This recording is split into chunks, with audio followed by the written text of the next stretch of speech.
నమస్తే. పలు రకాల న్యాయ సలహాలతో నేను సుమన్ టీవీ ప్రేక్షకులకి నా పరిజ్ఞానం మేరకు రెగ్యులర్ లైఫ్ స్టైల్లో ఉపయోగపడే విషయాలు చాలా వరకు చర్చించడం జరిగింది.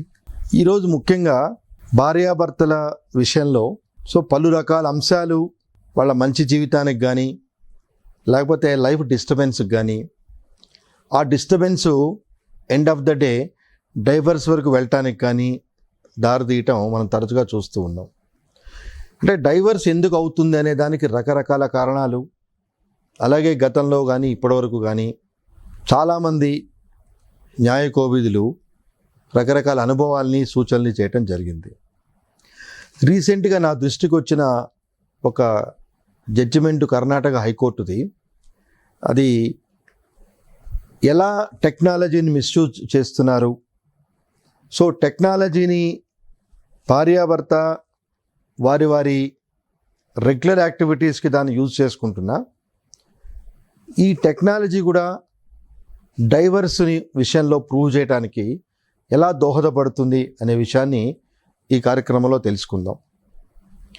ఒక ఫ్యామిలీలో husband having a doubt as if his wife is having some relationship with other person and she is regularly chatting with him over her mobile phone.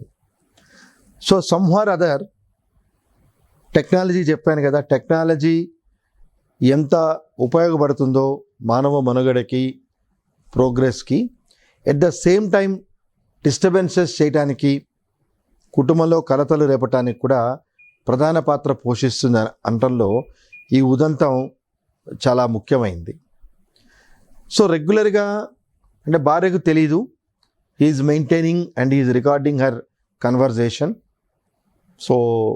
SMS, WhatsApp chats ఇవన్నీ కూడా somehow or other he secured from his wife mobile telephone. ఎప్పుడైతే ఇతను భార్యని ఈ రకంగా నువ్వు chatting చేస్తున్నావు, you are interacting with other person, it seems you are having relationship with the other person అని చెప్పని ఇతను రెగ్యులర్గా ఆమెని ఇబ్బంది పెట్టడం జరిగిందో, then she has chosen and file divorce under cruelty of husband. ఈ కేసు ఫ్యామిలీ కోర్టు పరిగణలో తీసుకొని ఎవిడెన్స్ స్టేజ్ వచ్చే టైంలో హస్బెండు భార్య call data as well as other person ఎవరైతే ఈమె రెగ్యులర్ చాటింగ్ చేస్తుందో, వాట్సాప్ మెసేజెస్ అవన్నీ ఉన్నాయో, ఆ కాల్ డేటాని కాల్ ఫర్ చేయమని అడిగాడు యాజ్ అన్ ఎవిడెన్స్. అంటే నేను క్రూయాలిటీ ఏమీ నా భార్య పట్ల చూపించట్లేదు, ఈమె బిహేవియర్ ఇలా ఉండబట్టి I'm questioning her conduct. As a sequel she want to get rid of and using this divorce petition by exposing as if I'm showing cruelty towards her. Therefore, it is just and necessary to call her mobile telephone particulars along with all the data to prove her bona fides as well as my bona fides అని చెప్పి అతను కోర్టుకి ఒక ఇంటర్లాకెటరీ application అనేది వేయటం జరిగింది. Court అంటే family court ఈ ఎంటైర్ ఎపిసోడ్ని పరిగణలో తీసుకొని court passed an order in favor of the husband and directed the facilitator mobile data వాళ్ళని, ఎయిర్టెల్ వాళ్ళకి డైరెక్షన్ ఇచ్చింది. ఈ డేటా మీరు ప్రొడ్యూస్ చేయండి, ఇది ఈ కేసుకి చాలా ఉపయోగపడుతుంది అని చెప్పడం జరిగింది. Questioning that order wife approached the high court. ఇది నా ప్రైవసీకి భంగం, I have my own Liberty and privacy. When all call data comes, it is very difficult. This is nothing but invasion of my privacy అని చెప్పని ఆమె చేసిన వాదనని high court ఏకీభవించి మీరు ఈ ఫ్యామిలీ కోర్టు ఇచ్చిన ఆర్డర్ని ఇంకోసారి రివ్యూ చేయమని అడగండి అని చెప్పని వాళ్ళు డైరెక్షన్ ఇవ్వడం జరిగింది. ఆ డైరెక్షన్ని బేస్ చేసుకొని again wife filed review petition against the order passed by the same family court. ఆ ఫ్యామిలీ కోర్టు ఆర్డర్ పాస్ చేసినప్పుడు దాన్ని రివ్యూ చేసిన తర్వాత ఫ్యామిలీ కోర్ట్ దాన్ని కొంత మార్పు చేసి instead of calling call data, what ever data is available with you, already you have data, already you have screenshot WhatsApp messages, etc. So by placing that material, you can prove your evidence అని చెప్తూ in support of his claim, again lower court directed, family court directed the service provider to call and to provide the call data information of the third person, అంటే who is alleged as friend of his wife. So order ఇవ్వటం జరిగింది. So ఎప్పుడైతే family court review అప్లికేషన్లో ఇతని husband దగ్గర ఉన్న డేటాని వేస్తూ అలాగే ఆ ఫ్రెండ్ అనే థర్డ్ పర్సన్ని అతనికి సంబంధించిన డేటాని కూడా సర్వీస్ ప్రొవైడర్ని కోర్టుకి సమర్పించమని చెప్పి డైరెక్షన్ ఇచ్చిందో, then agreed by this order ఆ third person who is a friend of this wife approached the high court. ఆయన ఏమంటాడంటే, the dispute between wife and husband, I am not a party of the proceedings. They may have their own whims and fancies of disputes.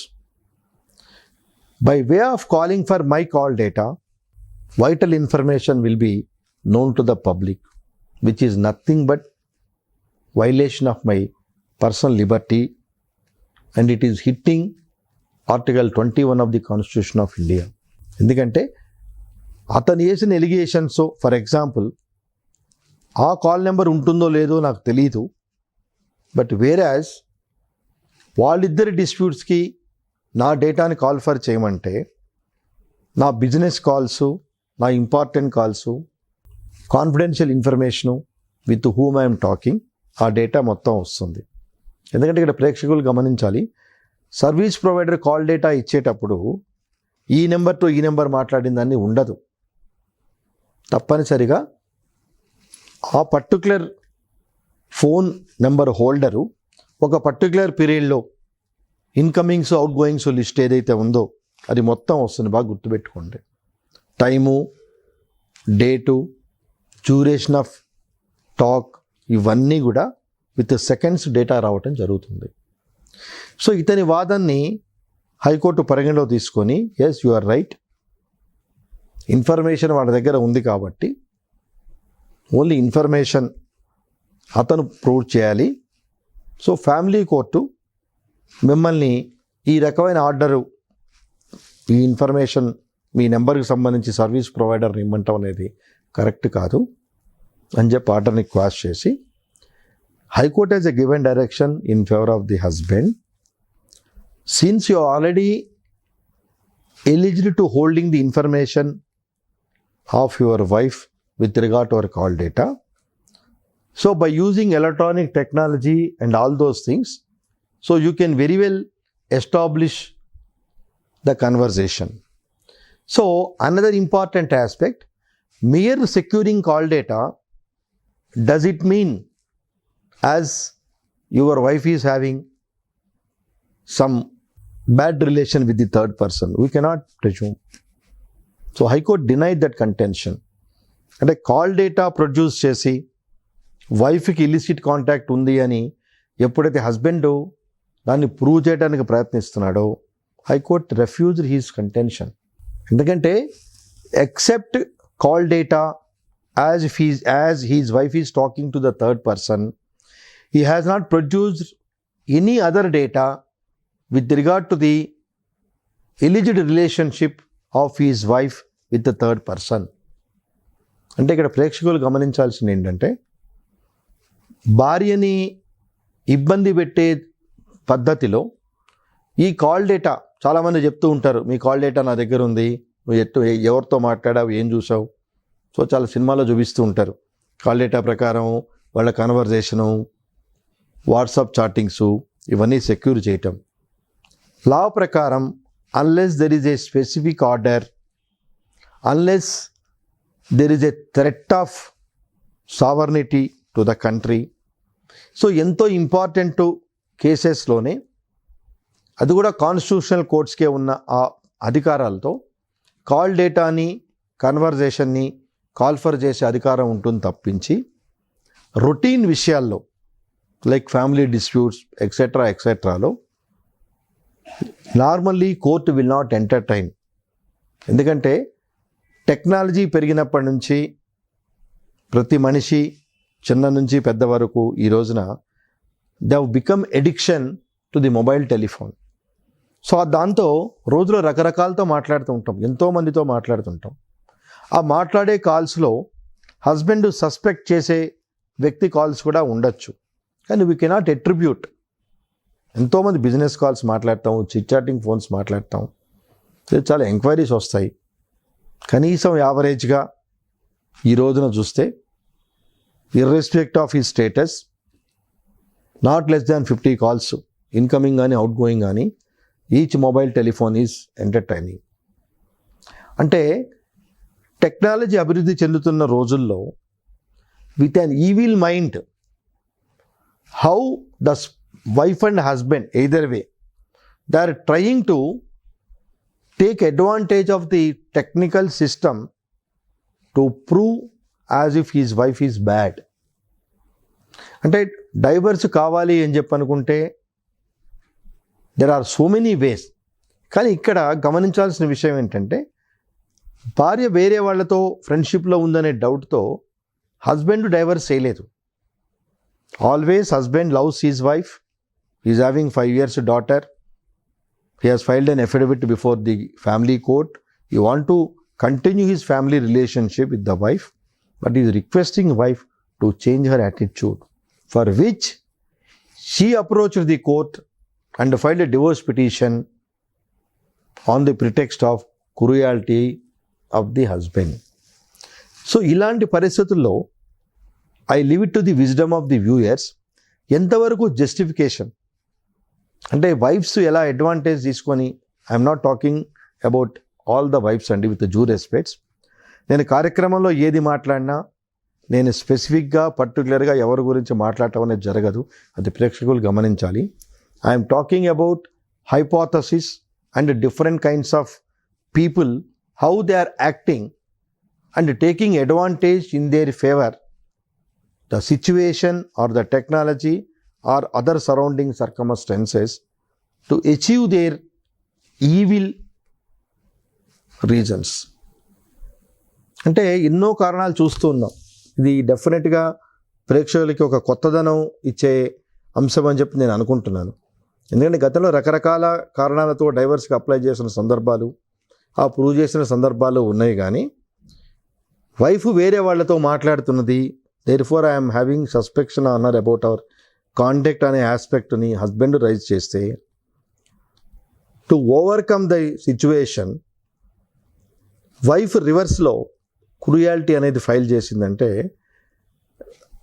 How people are become intelligent to safeguard their unethical activities అనేది ప్రేక్షకులకి వదిలేస్తున్నాను. యూజువల్గా husband ఎవరితోనో మాట్లాడుతున్నాడు, he is not taking care, definitely he is having some relations అని చెప్పి wives వేయటం జరుగుతుంది, అంటే భార్యలు డైవర్స్ కేసు వేయటం జరుగుతుంది. బట్ ఇలాంటి రీజన్స్తో డైవర్స్కి వెళ్ళటం అనేది పిల్లలు ఉన్నప్పుడు, గతంలో చాలాసార్లు చెప్పాను, వైఫ్ అండ్ హస్బెండ్కి మీ ఇద్దరికి రిలేషన్స్ స్మూత్గా లేక when you have decided to go for divorce, you are not thinking about the future of your children. మన డిస్ప్యూట్స్లో, మన in the sense wife and husband డిస్ప్యూట్స్లో పిల్లలు చాలా రకాలుగా ఇబ్బందులు గురవుతున్నారు. So they are lacking both parental love and affection. So కోర్టుకి తీర్పులు ఇంత కరాఖండిగా ఇస్తున్నాయి అంటే కోర్టు క్లియర్ కట్గా చెప్పింది, anyway you are having evidence, you are having data, make use of the data. Why you require an order from the court to call for the call data of third person? He is not a party in your divorce case and you are not saying anything that particular person's involvement in your life. So wife ఎప్పుడైతే cruelty కింద వెళ్ళిందో, so కోర్టులు ప్రాపర్గా ఆమె యొక్క ఎవిడెన్స్ని పరిగణలో తీసుకొని, because the contentions raised by the husband, so therefore wife is filing this divorce petition on cruelty అని పరిగణలో తీసుకొని, so they refuse to entertain to call for call data of third person. So ప్రేక్షకులు గమనించాల్సింది ఏంటంటే, రాజ్యాంగం మనకి ఎంత వెసులుబాటు కల్పించిందో మన పర్సనల్ లిబర్టీకి, మన లైఫ్కి, at the same time the other persons privacy, life and Liberty is also equally important.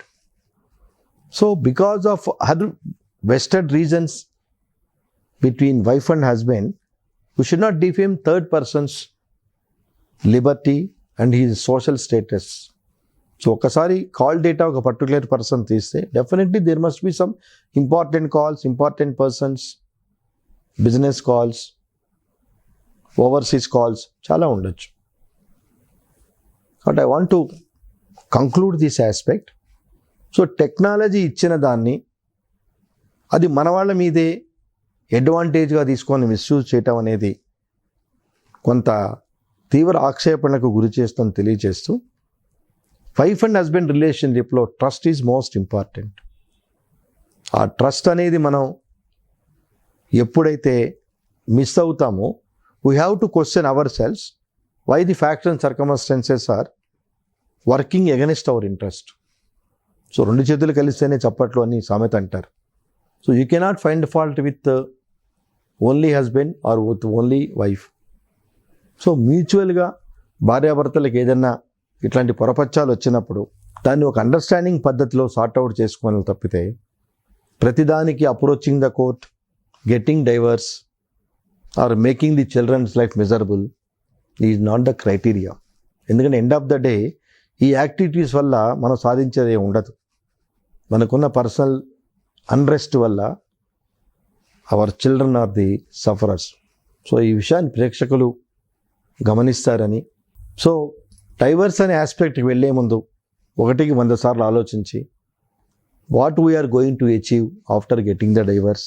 So ఉన్నవాడిని మనం కరెక్ట్ చేసుకోవడానికి ఏదైనా వెసులుబాటు ఉంటుందా అని ఒక ప్రయత్నం చేసి, as far as possible try to continue and build up the faith and the purity of our family as recognized by the other countries in the world. Namaste.